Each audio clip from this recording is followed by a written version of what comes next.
Straight talk from Israel. You're listening to Israel News Talk Radio.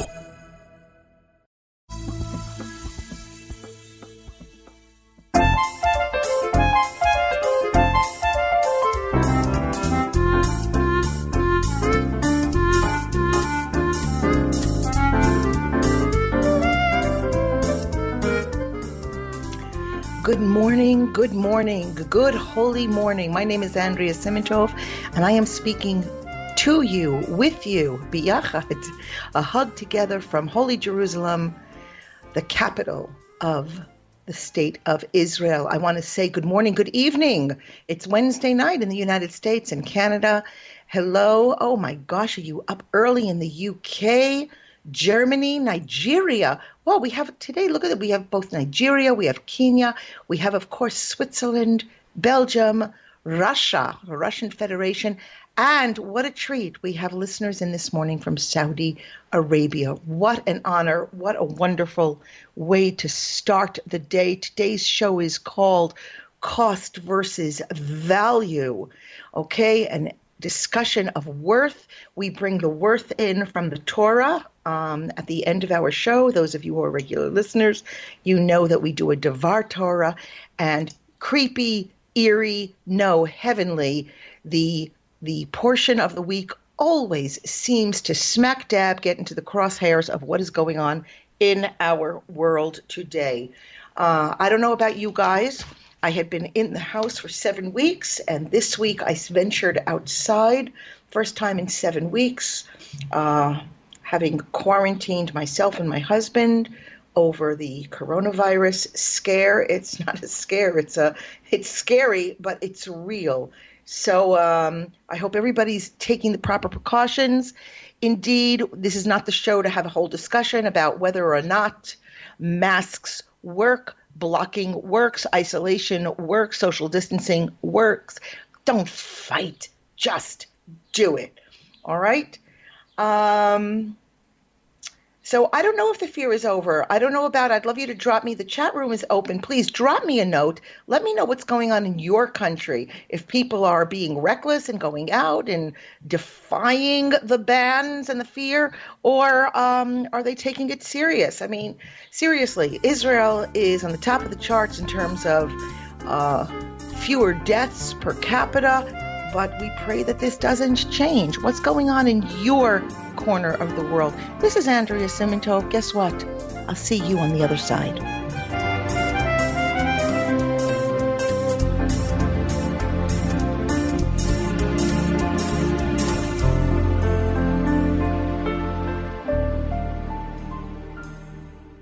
Always challenging the status quo. Hello, I'm Rod Bryant on Beyond the Matrix here at IsraelNewsTalkRadio.com. I want to encourage you to listen each week, every Wednesday at the same time, for an amazing show that will challenge you, inform you, and inspire. News, views, and wisdom for the nations here on IsraelNewsTalkRadio.com. Don't forget, Beyond the Matrix every week, Wednesday, here on IsraelNewsTalkRadio.com. Biblical. Be beautiful. Wear your crown. Wrapping is my crown. Do what married Jewish women have been doing for thousands of years. Celebrate the art of head wrapping. I'm Andrea Grinberg from Rapunzel.com. We have beautiful scarves, stunning accessories, scarves for faith, scarves for healing, and scarves for fun. Rapunzel.com. That's Rapunzel with a W. Or click on our banner on the Israel News Talk Radio homepage.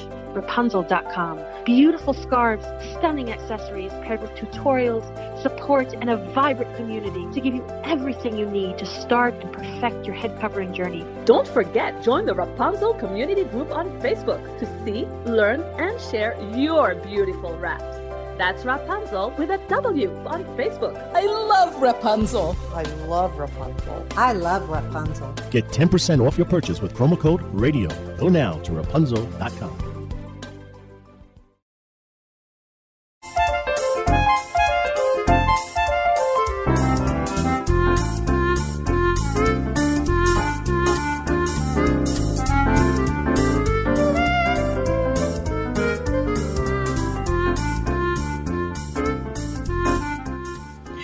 And we're back. Andrea Simintov, pull up a chair.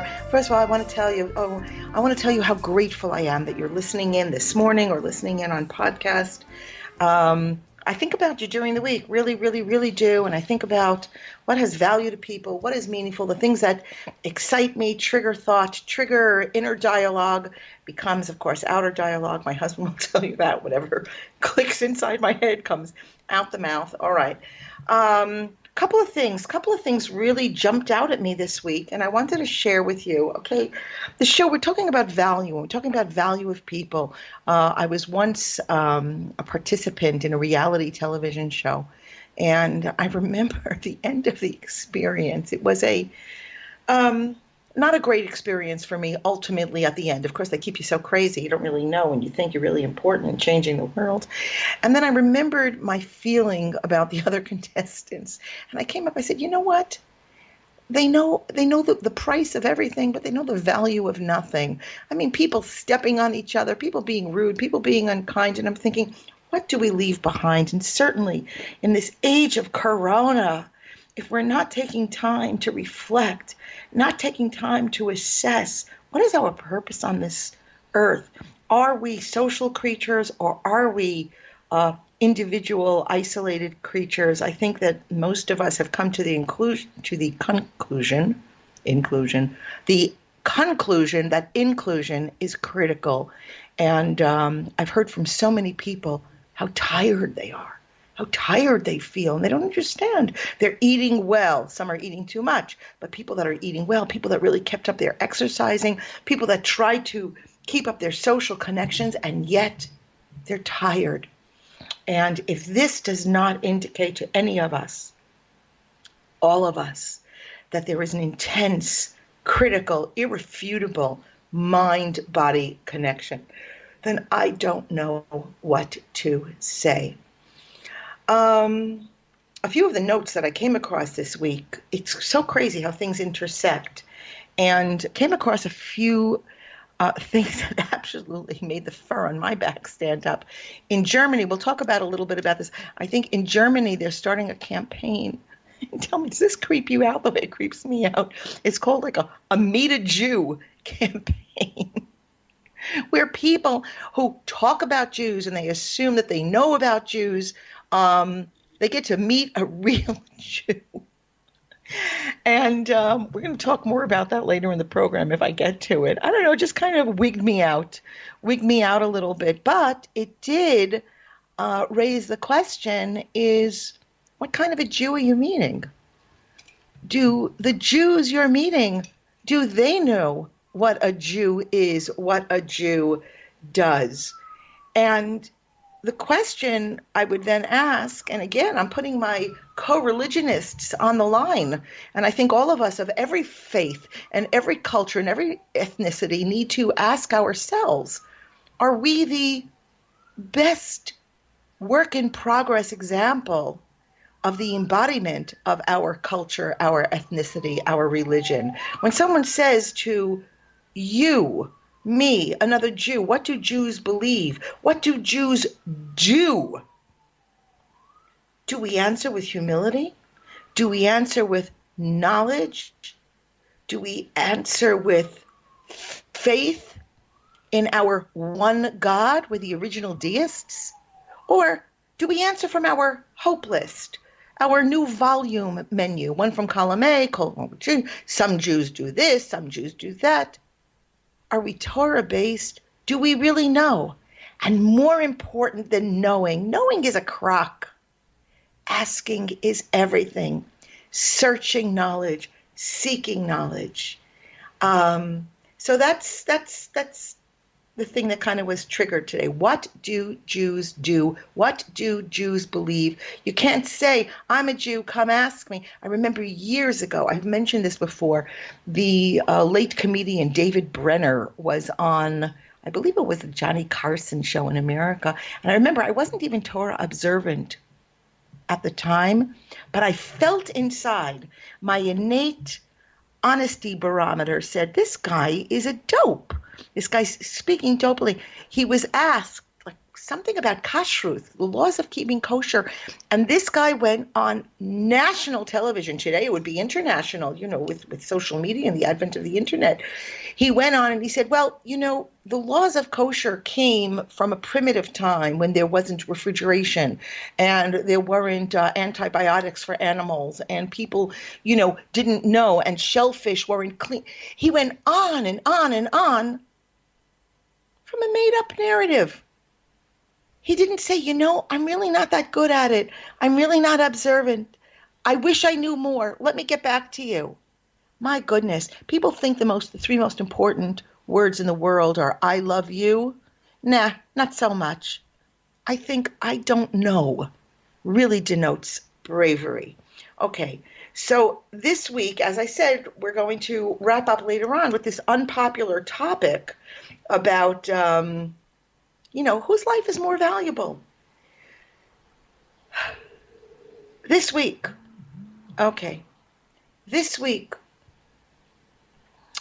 we buried another prince of Israel, a holy Jewish boy whose name was Amit ben Yigal.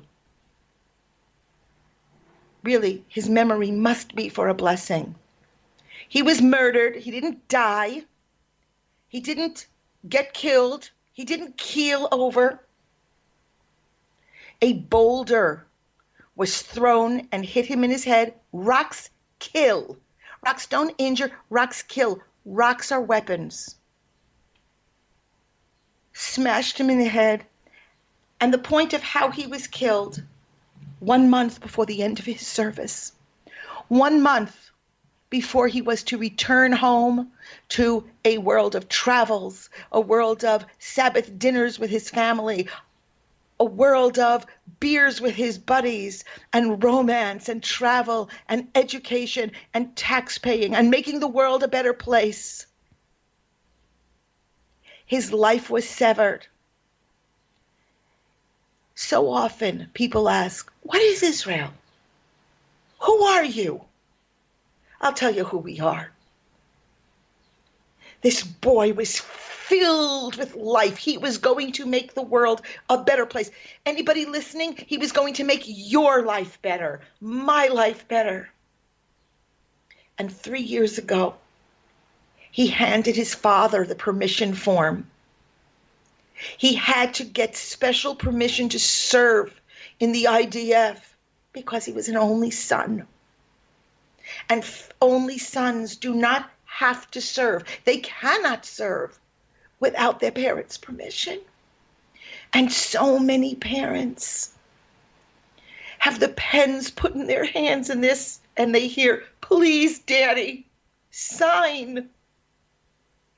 And so his father, Baruch, was quoted, I signed the permit with this hand. You told me, Dad, don't deny this from me. And I signed it. And you rejoiced as if you had just won the lottery. You were supposed to bury me, not the other way around. Father in the heavens, give me reason to wake up tomorrow morning. This is Israel. These are the decisions we make. And we love this land. Ein lanu eretz acheret. We have no other land. When a mother looks over the grave and says, I love you so much, Mom's hero, protect us from heaven. All of us today, it behooves us to say, what are we worth? Is this life worth more than others? I can't answer it. I can only tell you what it feels like in my belly. A hero, a star, not a rock star, a celestial star. This week, I tripped across on Netflix a documentary made in 2017 called Daughters of Destiny. And it was about it follows 4 or 5 young women who are denied an education in India because of their caste. The caste system, as you know, denotes a status. social status. And these girls are educated in a school called Shanti Bhavan. It is a fascinating documentary, a documentary about worth, a documentary about value, a documentary about innate ability. It features the founder of the school, a Dr. Abraham George, and I really recommend that it's food for thought. All of you check this out. I think the website, I love sharing things that mean it to me. I think the school is called shantibhavanchildren.org. That's the website. I'll put it on our Israel News Talk Radio page when they plug the show. I want you to see it, and I want you to get back to me. All right, the other thing that I'm going to ask you in this last minute before we go is check out another website called pulseofisrael.com. The website is founded by the Holy Shannon Newson, who's been on the show, who will continue to be on the show, and we're going to talk about what she's doing and what her newest war front, her newest front lines in the war on banning missionaries, getting missionaries out of our country, the fight to save Jewish souls, to keep Jewish souls Jewish. And what's most fascinating is that Shannon herself was once a Christian missionary. Andrea Simintov, guess what? I'll see you on the other side.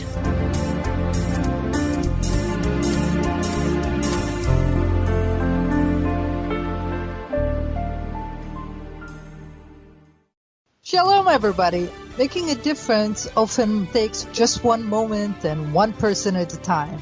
I am Orly Benny Davis, your show host on Israel News Talk Radios from Jerusalem with love. You'll be hearing people talking about politics, religion, social issues, and making a better tomorrow. Join me, Orly Benny Davis, for God and Country. From Jerusalem with love. Wednesdays on Israel News Talk Radio. In Israel. The Tamar Yona Show.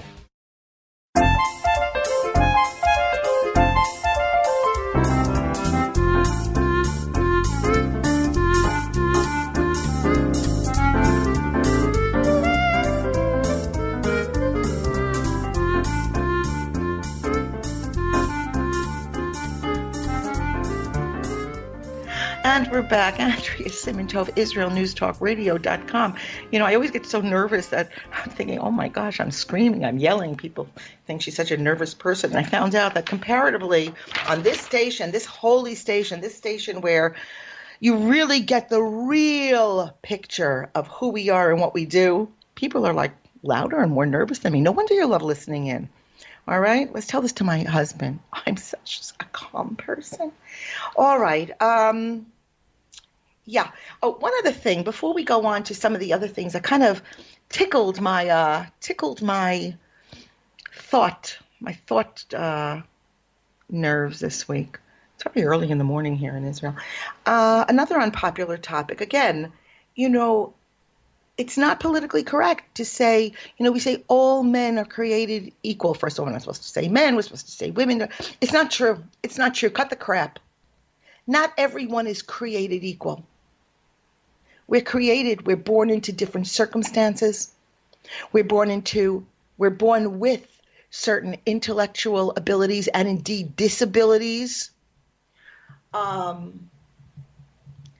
Where there is life, there is hope.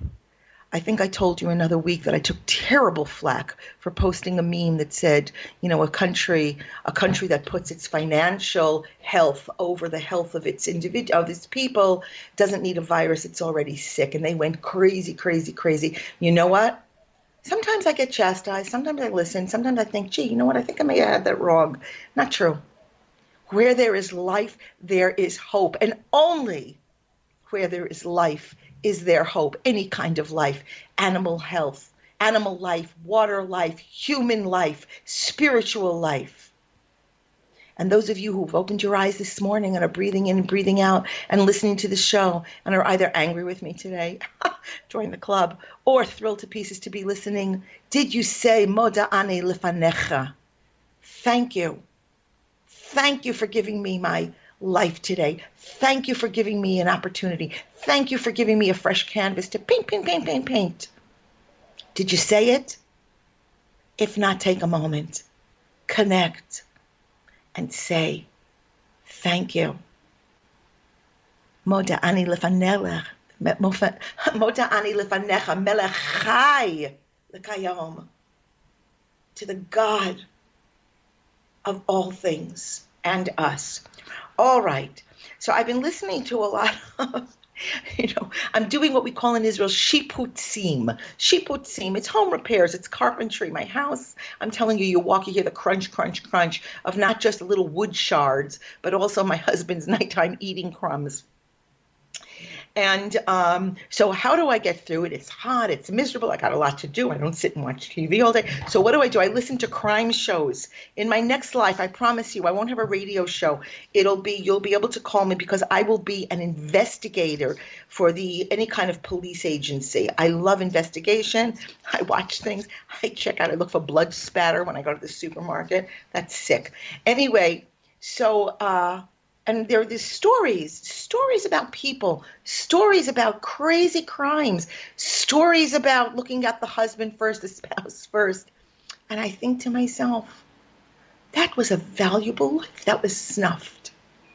A valuable life, a treasure, a child, a parent.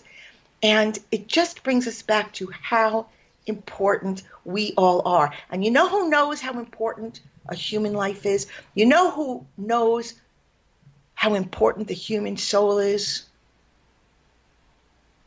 The evangelical Christians who have received a license to conduct a cable television station here in Israel called, I kid you not, God TV. Talk about arrogance. The unmitigated chutzpah. Preying on the ignorant. Preying with arrogance on the ignorant. So the good news that came out this week is that Israel is considering shutting down evangelical Christian God TV. Yeah, to all my Christian listeners, I know you're there. I know you're friends. Be friends. Love us. Love imperfect us. Love flawed us. The things that make us flawed are not our non-acceptance of Jesus as the Messiah. We have plenty of flaws without that one. Okay? I urge you to please tune into thepulseofisrael.com. Write to me if you want to know more about it and get articles. But really, do not pander to us. And do not use your love for us as an opportunity to improve us. Indeed, came across a great quote. There's always been an uncomfortable marriage between Israel and evangelical Christian groups who support Israel, but also seek to convert Jews. Okay? Be Christian. Be a Noahide. Be the best at what you can do. My job here is to tell Jews that there's Jewish answers. There's Jewish places to land. There's Jewish places to root. If you don't know who you are, if you don't know what you believe, if people ask you and you don't really, really know, good. Get your truth. Don't wrap yourself in polyester. Wrap yourself in silk. Wrap yourself in Angora, mohair. Okay?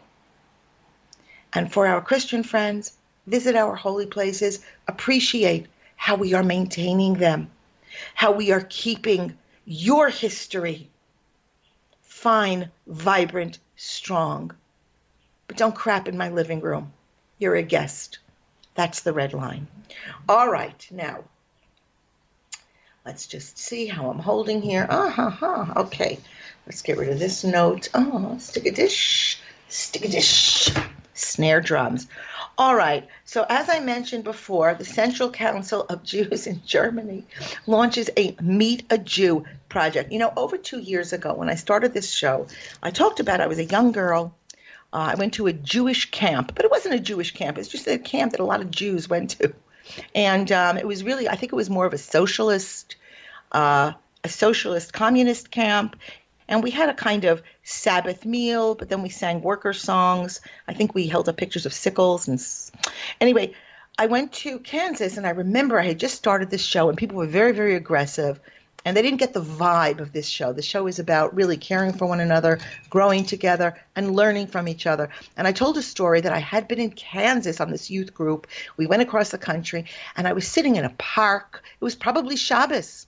Who knows? I was sitting in a park, and we were brought together to meet young people from the community. And a boy asked me, in all sincerity, he asked me he said to me, well, where are your horns? What do you do with your horns? And I remember I told this story, and I received a back. Nobody would do such a thing. You're a liar. Well, you know what? I'm not a liar. I'm a lot of things. I'm an overeater for sure. I am not really a good housekeeper. A liar, I'm not. A sufferer for sure. Ask me any question, and I may be forced to tell you the truth, or I may say I beg the fifth. Anyway, I didn't know what to answer him. I was a kid, and I came from a house that was assimilating to be American, and I didn't know. I wasn't prepared for someone to ask me those questions. Today, I might be better prepared. I'm not going to answer on the show what I did with my horns. But anyway, I just want to say that if you're Jewish and you're listening to this show, say the words, I don't know, I want to know more. And let's learn together so we can answer those questions. Because very often these questions are not asked, believe it or not. They're not asked in rage. They're not even meant to be disparaging. They're asked sincerely. And I remember as a mom, I used to say to my kids, the only stupid question is the one that you're afraid to ask. So do it. All right, here's someone we're going to keep our eye on, Representative Dan Crenshaw. Okay, yeah, I know he's a Republican, and what else would you expect if you're on the left side? Well, of course, if they run Fox News on Israel News Talk Radio, of course she's touting Republican. You know what? I just like this guy. I don't think I had ever heard of the term. What is the term? Oh, I got to get the term. Outrage. I'm going to get it. Outrage politics. I liked it a lot. I like people who ask the questions. I like the people who are moral. I like people who don't march lockstep. And we're going to keep our eyes on this Dan Crenshaw. All right. One other thing I wanted to... Oh, yeah, David Mamet. Anybody who's listened to my show knows what I think about actors, what I think about the performing arts, and certainly Hollywood in general. I talk about the world of bottom feeders. And yet David Mamet, identifiably a Jewish playwright, came out and he announced that we need more people standing up for Jews. Nice article. I'll send you the article if you want. I found much more interesting than the article of him saying people should stand up for Jews. I loved the comments. So you get your typical anti-Semitite, Hitler didn't finish the job, but lovely notes from Jews who said it's very nice that he said that, very nice that he's standing up for Jews, but Jews need to stand up for Jews. Jews need to be better. Jews need to be clearer. Jews need to know who they are, so they stand up. It's not enough to say, hey, don't be a bigot, but know who you are. And we're going to keep our eyes on David Mamet. All right, before we go back into my neighbors, two of my Muslim neighbors here in the neighborhood right next to me are members of the Golani Brigade. You know what? When we come back on the other side, I'm going to give them a few more minutes before Devar Torah, because I love these guys. Two former thugs, good to their mothers. I think they're secret Jews, these two Muslims from the neighborhood next door. Andrea Simintov, I'll see you on the other side.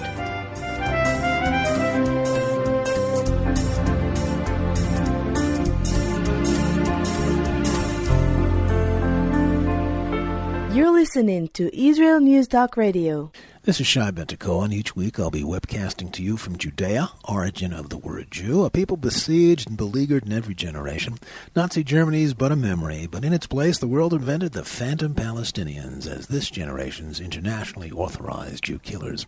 Tune in for a different slant on life in Israel, Phantom Nation, every Monday. Hi, I'm Rabbi David Aaron. The soul basics are the most profound, the most essential, and yet often the most neglected in our education. Join me for Soul Talk on Israel's News Talk Radio and discover the secrets to love, spiritual growth, and personal power.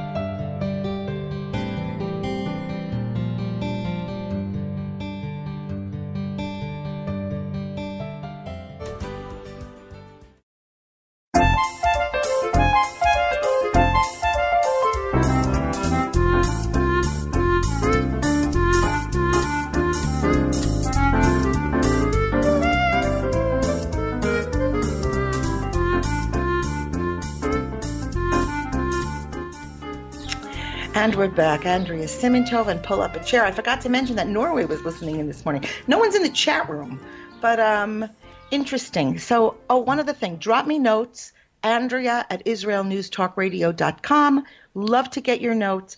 If you want to befriend me on Facebook, write me a note. Don't just send me a friend request. All right?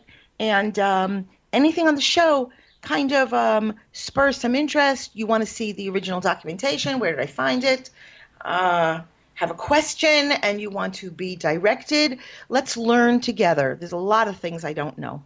There's 3 or 4 things I don't know, and I would be happy to learn it with you. This is our last segment, our Devar Torah segment, and truthfully, we started talking about a holy Israeli, a korban, a sacrifice in the building of our one holy Jewish nation, and I want to also talk about the value of people.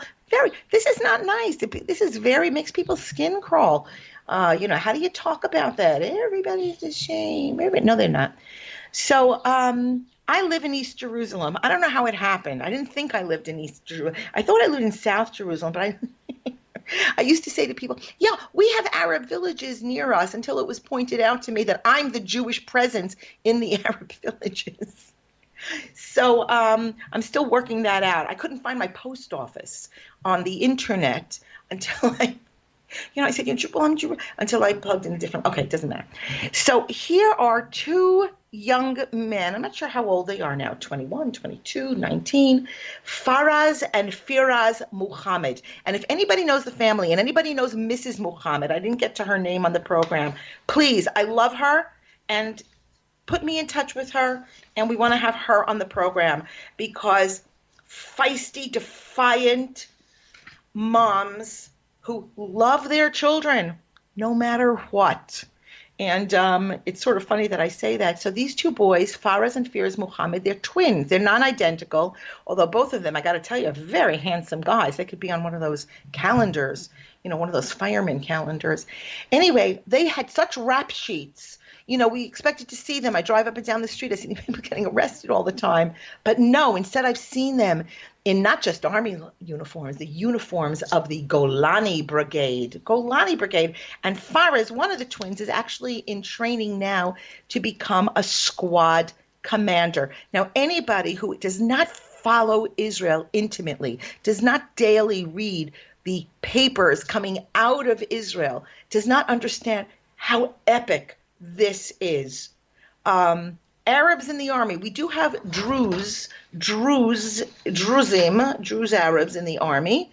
And we even have some Bedouins, certainly in the tracker units, the Bedouin tracking skills. But to have your white bread standard Muslims in the army is a very, very rare thing. And what happened was these boys were in so much trouble that the courts, instead of just locking them up because they weren't proper lockups for them at their age, they ended up sending them to Jewish field schools, and their lives changed. The counselors didn't give up on them, and they would just constantly worked on. And every time their mother would come and pick them up from lockups, she would be crying and crying. So they go to this Jewish school, and I'll send you the article, and they cared. And so finally what happened was, they talked to each other, and they said, enough of this. We use some bad language. Enough of this, you know what? And how long can we go on seeing our mother coming to court every time, seeing us in handcuffs? It's not fun. So what happened was, when they showed up at the IDF, the induction office. As a Muslim Arab, you can imagine, where they were sent? To the mental health department. I'm not joking. They were sent to mental health. And he was told, look, we don't exactly see you being in combat. What we can use your translation skills. We can see you in combat support. And Firas, one of them, said, I looked at him and said, listen, I can totally do combat. Just let me be in combat. And eventually the army was convinced. And both of the twins ended up in the Golani Brigade. So their choices, it sounds very cute, sounds very Pollyanna, sounds very arf. Very tough on their families.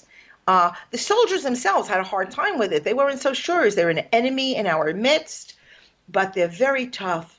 And their relatives, some of them have written them off and said that they're traitors, but their mom is absolutely a star. And let's just see just one thing. You had to cry. I got to get to the Devar Torah, but I began to sob. There's before you get your beret, I think it's, to receive the unit signature beret, you're in training, and then you go into Golani, and I think you get like that dark red beret. There's a hike, a very lengthy hike where you carry a stretcher with a soldier on it. And I get very emotional. Faraz, the brother Faraz, surprised Firas. Get the names? And he was standing, he joined him on the last leg of his beret march, and you had to see the both brothers sobbing. And they said, sometimes it's hard.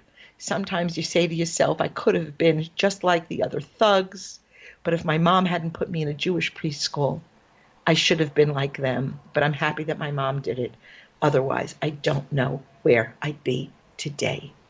These are worthy lives that are under consideration, lives that are being considered. Now, those of us who grew up in the West, we know, certainly I grew up in America, and the story of American slavery was very prevalent in my education and the talking about it and the American history, and certainly from the Revolution until the Civil War and the Emancipation Proclamation. We read about it, we learned about it, and I remember seeing pictures of slaves. They were actually, I think they actually had photographs at the time, but I certainly saw ink drawings, slaves on the slave block. It was humiliating. The nudity, the checking the muscles, checking which women would be breeders, who had good, strong teeth, people judged according to their age. It was a shock. And yet the Torah, when they talk about the value of a person pledging to the temple, they measure that scale in money. Now, obviously, the Torah doesn't mean that, we judge a human being in the value. The worth of a human being is inestimable. Inestimable, is that a word? You can't put a price on it, and we must never put a price on it. No two people are the same.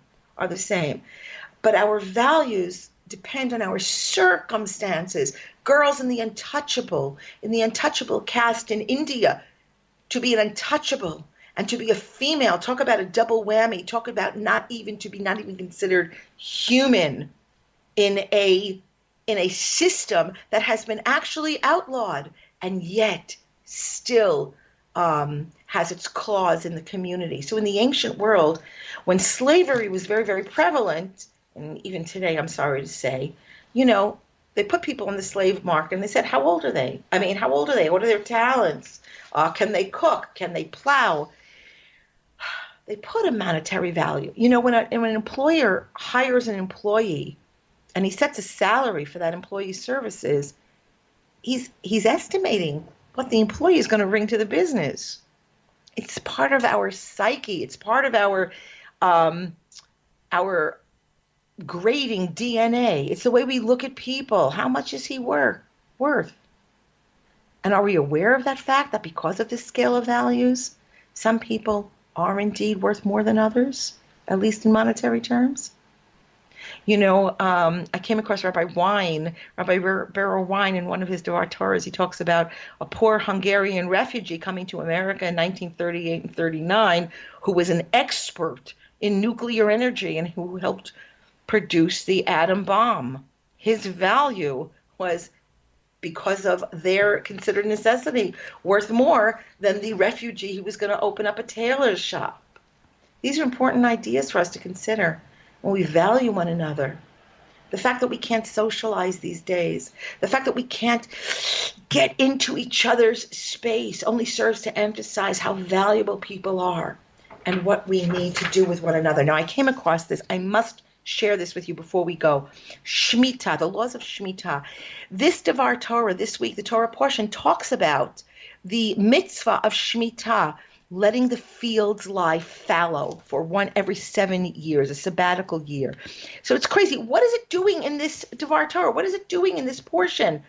Because up until now, all the mitzvot deal with our relationship to God, our relationship to people. But suddenly, here we have the laws of the land, the inanimate object, a land without feeling, that the respect we must give to the earth we live on. I remember once, I've mentioned this, that I once heard about somebody becoming Torah observant because of the laws of, I think it was the laws of separating linen and flax. And somebody said, listen, that's our dirty laundry. We don't tell that to people. Shatnez. We don't tell that one to people because it's so obscure. It's so crazy. And what was his answer? I've been looking for religions for years. When I found this one that cares about the feelings, the identities of inanimate objects, I thought to myself, how important will I be? And that's why we talk about Shemitah, an approach that we will gather enough. We put our faith in heaven. We do not harvest. We do not reap. It is really the ultimate discussion of our faith in above. That we fully understand this observance means that we can fully understand each other. That man's relationship with our external environment is only as important as our relationships to each other. Shabbat Shalom from Jerusalem. Israel News Talk Radio's chat room. Just click the orange button at the top of the IsraelNewsTalkRadio.home page, log in as yourself or an anonymous guest, and join in on the fun. You'll meet other listeners from all over the world who listen to Israel News Talk Radio, and you can make new friends.